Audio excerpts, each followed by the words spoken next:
Food is an essential part of life, from the smallest bacteria to the tallest trees. Us humans enjoy a diverse variety of ways to consume substances containing essential nutrients for our bodily functions. What did you have in your last meal?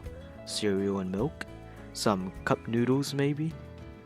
What would people had eaten back when we didn't have a whole factory and farm-based ecosystem? Well, before we had cup noodles, before McDonald's, before the Caterpillar 340F hydraulic excavator was manufactured, the thing keeping us going in life was probably rice. Rice is the seed of a grass species known as,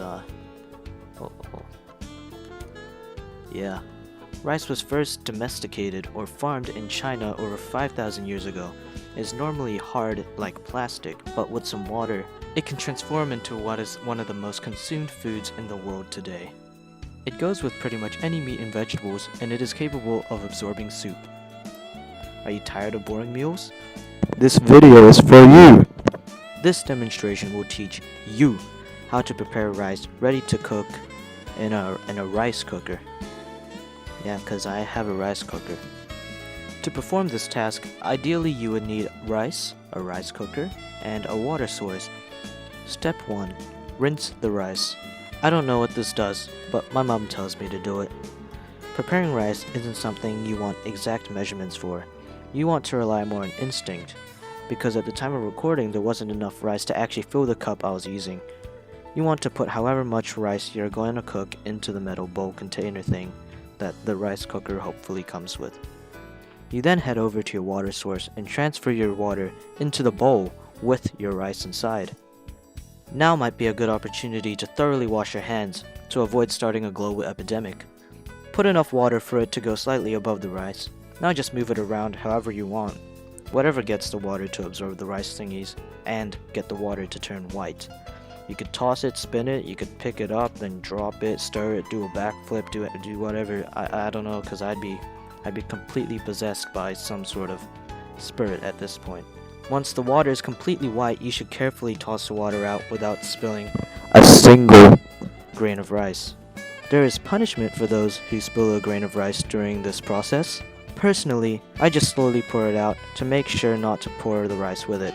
Of course, using this method I can't get out all the water, but it's probably fine. You can wash it however many times you wish. Good sushi chefs wash their rice as many times until the water doesn't turn even slightly white. But if you're making a large amount of rice or not a sushi chef, this may not be the best move. I'd wash it once or twice, 3 times if I'm feeling fancy. Step 2. Do the measuring thing. Since I lost the exact measurements of rice due to not being able to fill my cup, this measuring thing will come in handy. Make sure the rice is evened out, not tilted more to one side, so shake the bowl until the surface is level. Begin slowly adding water. Now here is where some sorcery stuff happens. Here is a label diagram of the human hand, in case you don't know what a human hand looks like. You get your index finger and stick it through the rice right to the bottom of the bowl, vertically. Slide your thumb across your index finger until you touch the surface of the rice. Holding that position, remove your finger and place it gently onto the surface, still vertically. Make sure your finger is vertical, because what we're doing now is roughly measuring our water to rice ratio through traditional method. Now where your thumb is placed is how high the water should go. This is assuming you either have the necessary fingers or you're not cooking an amount of rice that would bury your hand. Wherever the rice was touching your thumb is now where the water should be touching. Step 3. Press the button. Place your bowl thing into the slot where it's supposed to be placed in the rice cooker. Close the lid, assuming it's a proper rice cooker that has a lid, and press whatever button it uses to start cooking.